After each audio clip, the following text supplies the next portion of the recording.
Before we get into today's video, I did want to let you guys know that this video is for educational and entertainment purposes only. Please remember to be kind to everybody everywhere, in your everyday life, in your home, in the grocery store, and especially in the comment section down below. Please do not show hate to anybody, anywhere.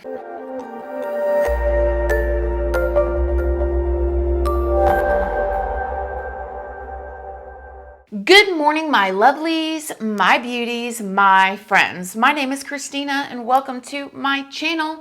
If you're new here, thank you so much for clicking on this video. I really hope that you will subscribe, stick around, take a chance in hearing some things that I have to say. And if you are a returning subscriber, y'all already know, y'all are my babies. So good morning, good morning, good morning. How is everybody doing today? I hope you all are having an amazing day. I hope you all had a wonderful weekend. I hope you guys got to get outside some. I am in Florida and it's absolutely freezing down here. It's in the 20s, y'all.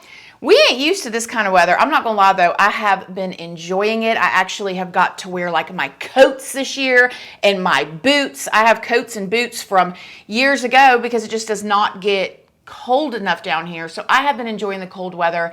And I hope that it gets rid of the mosquitoes for the summertime. What did you guys do? So in today's video, we're going to be talking about a little situation that happened in Texas on January 20th of this year, 2022, with two brothers and their friend. And I'm sure a lot of you guys have heard about this because a lot of y'all are reaching out to me about it, and I have seen it all over. It even made it to my local news station. I saw it go through the Facebook feed. So this is pretty much a big deal at this point. But 2022 has been a wild ride for everybody so far. Everybody that I've talked to has said that this year, we're only into January. Okay, it has been boom, boom, boom, boom, boom, thing after thing, and this just happens to be another one. So if you guys have not heard about this case, this is a story of two brothers, 18-year-old Alejandro and 17-year-old Christian. Now, they lived in Texas with their mom in Rio Grande Valley in southern Texas. They also had their 9-year-old sister that lived with them, and from what I could find and gather, they were living in an RV park. And also living with them was their 42-year-old stepfather, Gabriel Quinintella. Now, Alejandro and Christian are both in jail right now on a $1 million bond and a $500,000 bond, as well as their best friend, Juan. He is being held in jail as well for a $1 million bond. Now, why are these young adults in jail being held on such high bonds? Let's talk about it. On January 20th of this year, it was a Thursday, the boys, Alejandro and Christian's 9-year-old little sister, came to their mother crying, devastated. She told her mother that her father, which was the two boys' stepfather, had been touching her in a way that no man should ever touch any child. The two boys became absolutely enraged, and when Gabriel came home, they got into an altercation with him and there was a fist fight. It is said that Gabriel left running on foot. Now, this is the stepfather, 42 years old, and the two boys were so enraged they went looking for him. It is said that their friend Juan, who was driving a red Mustang at the time, pulled up, picked up the boys, and went looking for Gabriel. They found him in front of this apartment complex, and they all three jumped out and they started fighting him again.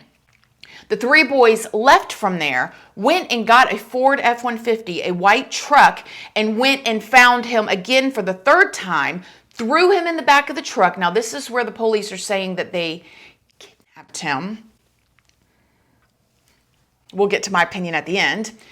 Drove him out to a field, used brass knuckles, and continued to fight him, and then left him there. The victim, who is still alive, is placed in the bed of the truck. They drive off and they end up in an area of McCall and Wayland Road, where the victim was dropped off in the open field, and that's where my camp police originally found the body at. Suspects fled at that time.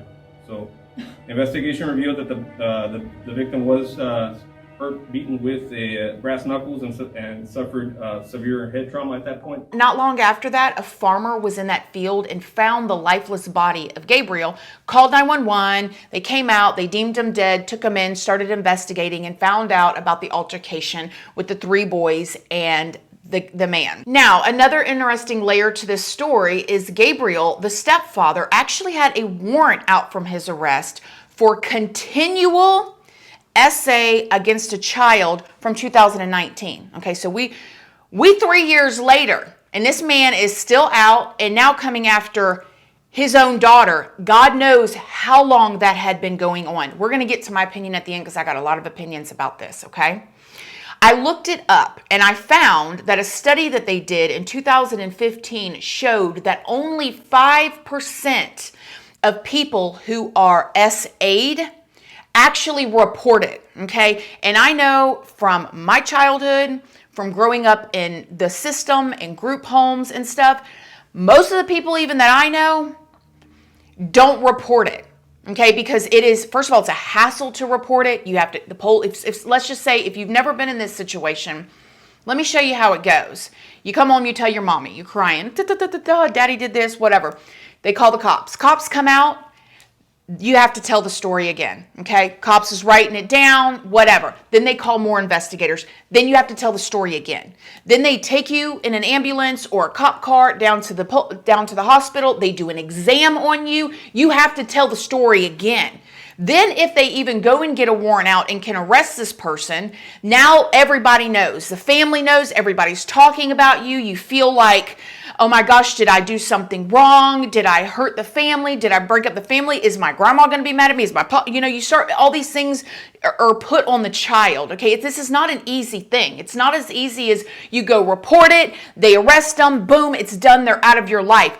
That's just that part. Now, if the person fights it in court and you've got to go and talk to lawyers, you've got to tell the defense lawyer, you got to be in recorded, you got to be this and that, and they're going to ask you a million times, are you sure? And you have to relive it over and over and over again. Then if the perpetrator takes it to trial, you have to go to court as a little child and be put up on the stand in front of all those people and the lights and the cops and the judge and the jury and tell the story again. And then the other defense attorney has to come up and question you. Like, it is a lot, okay? So when I tell you I get how only 5% of people report it, I get it, okay? I say all that to say, if this man had a warrant out for his arrest for this in 2019, and then he was doing this to his daughter too, I could only imagine how many other people this man was taking advantage of. All right. Then for those of the people that are going to say, but these 3 young boys cannot take the law into their own hands. I agree with you with that and with the law to a certain degree. However, I have so many questions about this case. What was going on in the house with these young boys that was their immediate reaction? I would have to believe with everything in me, those boys saw stuff out of this man. They already didn't like him. What else did he do? Did he touch them? Did he beat them? Did he beat their mom? Did he, what was the relationship that their first reaction was to end him? Because this is the problem with this situation. These 3 young boys, they didn't just go and find him and beat him up. They went and found him and beat him up. Then they left, then they came back, then they left. They did it 3 times, and then they took him out to the field and left him. That's what's really making this look bad for the boys. It looked like it was intentional. If I was a defense attorney, which I'm not, I am absolutely not trained. I'm literally just a person with a camera giving my opinion on all of this. So please, you guys go and research it and make your own opinions. But I would feel like in my little dumb mind, if I was a defense attorney, one of the things, their brain is not even developed until they're 25, okay? They obviously been through some things in their life and seen some things. I mean, you can look at them and tell that they probably been having to protect themselves for quite a bit, okay? What was going on in the home? They snapped, and yeah, they wanted to make sure he never hurt their, I don't know. I think the boys need to be let out on house arrest. I do. I know that there's this whole thing that's going on about you can't, no vigilanteism or however you say the word, you can't go out and take the law into your own hands. But as just a YouTuber, we have talked a lot lately about investigators dropping the ball. Now, I want to be careful when I say this because I am not against the police department. I am a supporter of the police department. I'm very appreciative of the good-hearted men and women that go out and risk their lives every day. They spend time away from their family. I have a very good friend of mine who was married to a cop of over 20 years. He's a sergeant. He's an amazing man. She's an amazing woman. And every day that he leaves the house, she's scared, and he's a great human. And he does the best he can to, add as much value as he can to society and protect people. However, there are situations like the Gabby Petito case or where it's like this man's been on the run from the police for 3 years. He's continuing. What about the young girl?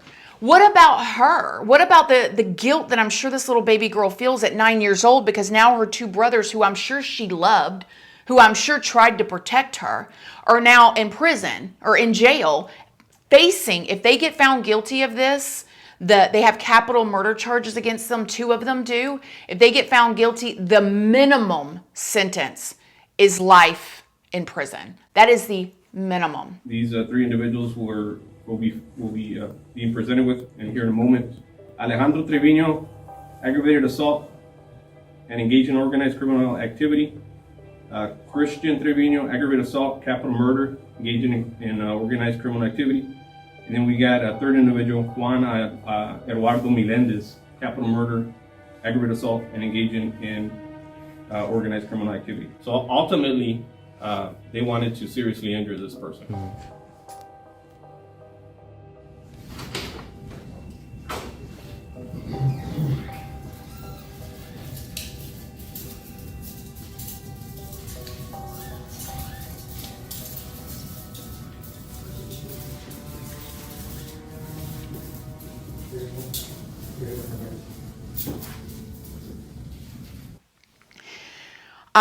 I don't know, man.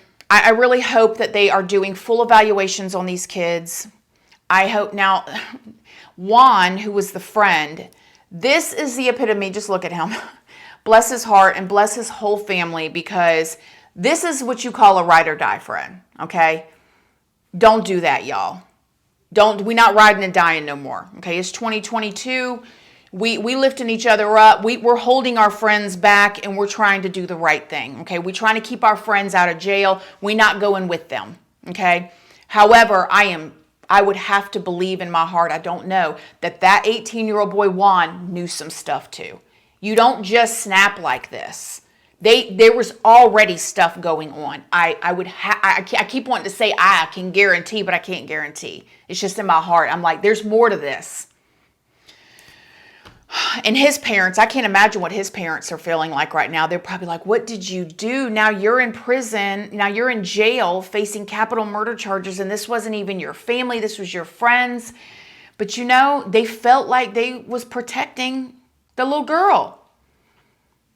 I can't blame them for that. Okay, so Judge Christina, where's my gavel? If they get found guilty, this is what I would be sentencing them to. 10 years, all 3 of them, rehabilitation. Not prison. Don't put these babies in prison at 17 and 2 18-year-olds that was protecting a child that obviously the police couldn't do, okay? They all need 10 years rehabilitation. And what I mean by that is they need therapy, they need schooling, they need to finish school, they need to be able to go to college and take college classes, and they need to be rehabilitated out into the world and given another chance. I know 2 of them said in the court that they were not U.S. citizens. They were citizens of Mexico, which does concern me for them, because just about every situation that I've heard of this type of thing, once you get arrested, if you're over here and you're not a citizen, they send you back and they don't let you back in the country. I really hope that everything will be taken into consideration. I don't know the whole story, but if I'm putting it together with my common sense, there's more to it that these boys knew. They didn't just snap from a loving stepfather, and it just totally took them by surprise. And I would never think he would do that. I mean, he's so good to us, and we need to find out more. No, something else was going on in that house. So what do y'all think? I'm praying for them. I'm praying for their families. It hurts my heart to see them in there like this, especially knowing this man already had a warrant out for his arrest for some other little girl. Let me know what you guys think in the comment section down below. As always, my loves, thank you guys so much for watching this video. Please do not forget to like it. It's a free way that you can help your girl out. And until next time, I love you guys so very much. And I'll see you guys in the next video. Bye. Love you guys. Bye. We are dreaming in the dark. We are nothing more than dust. Search but you stay lost.